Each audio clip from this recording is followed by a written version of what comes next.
अलिबाग तालुक्यातील शहापूर धैरंड परिसरात सिनारमन्स कंपनीचा महाकाय कागद प्रकल्प येऊ घातलाय।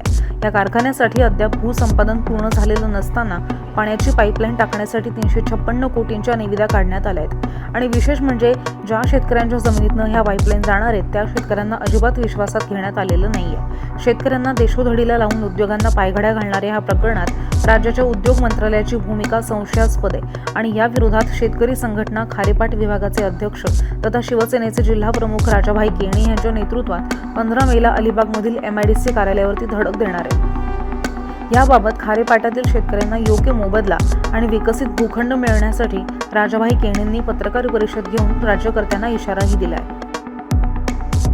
हा लढा 100% कायमस्वरूपी असणार आणि ह्यापेक्षाही डबल मग तिथे जर कायदा हातात घ्यायला लागला तर तो कायदा हातात घेण्याची शेतकऱ्यांची तयारी आहे। कारण ज्या शेतीमधून जी पाण्याची पाईपलाईन 1982 साली गेली आणि त्या पाण्याच्या पाईपलाईनचं पाणी आरशेपला मिळतोय, तो पाणी अलिबाग नगरपालिकेला मिळतोय फिल्टर पाणी, ज्या बंगल्यावाल्यांना फिल्टर पाणी मिळतोय, पण ज्याच्या शेतातून जी पाईपलाईन गेली त्या शेतकऱ्यांची पाण्याची मागणी, फिल्टर पाण्याची मागणी गेल्या 30 वर्ष मागणी चालू आहे। परंतु आज तगायत शासनाला किंवा MIDC ला कोणत्या प्रकारची जाग आली नाही आणि त्या शेतकऱ्यांना कोणत्या प्रकारच्या पाण्याची पूर्तता केलेली नाही। त्यामुळे लोकांच्या मध्ये, शेतकऱ्यांच्या मध्ये आक्रोश निर्माण झालेला आहे।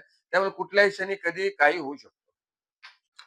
कशा पक्षाच्या, शिवसेना पक्षाचे उद्योग मंत्री आहे ते बरोबर बोलता तुम्ही, परंतु त्या मी जिल्हा प्रमुख म्हणून पक्षाची वाटचाल या विभागामध्ये, तालुक्यामध्ये, जिल्ह्यामध्ये आम्ही करत असतो। परंतु शेतकऱ्यांवर जर अन्याय होत असेल तर हिंदू हृदय सम्राट माननीय बाळासाहेब ठाकरेंची आम्हाला शिकवण आहे की जिथे जर अन्याय होत असेल आणि जिथे चुकीचं होत असेल तर त्याच्या विरोधात आवाज उठवा। आणि या विभागातील सर्व शेतकरी, म्हणजे तुम्हाला सांगतो, शिव, बेनशी, चोला, कुर्डूस, कुसुमले, श्रीगाव या ग्रामपंचायतीमध्ये हजारो शेतकरी आणि त्या शेतीतून त्यांची जी पाईपलाईन जातोय आणि बाजूला शहापूर धैरणच्या ठिकाणी जो प्रकल्प येतोय आणि त्या प्रकल्पासाठी 96 लाख रुपये आणि विकसित भूखंड असा जिथे रेट ठरवला जातो, महाराष्ट्राचे उद्योग मंत्री उदयजी सामंत यांच्या आणि जिल्हाधिकारी कलेक्टर साहेब यांच्या दालनामध्ये शेतकऱ्यांची मीटिंग झाली आणि तिथे शेतीला जो रेट द्यायचा होता, काय भाव द्यायचा होता, ते डिक्लेअर केला। परंतु त्यांची एक भूमिका होती की तो शेतकरी त्या शहापूर धरणपुरती शेतकऱ्यांना भाव द्यावा।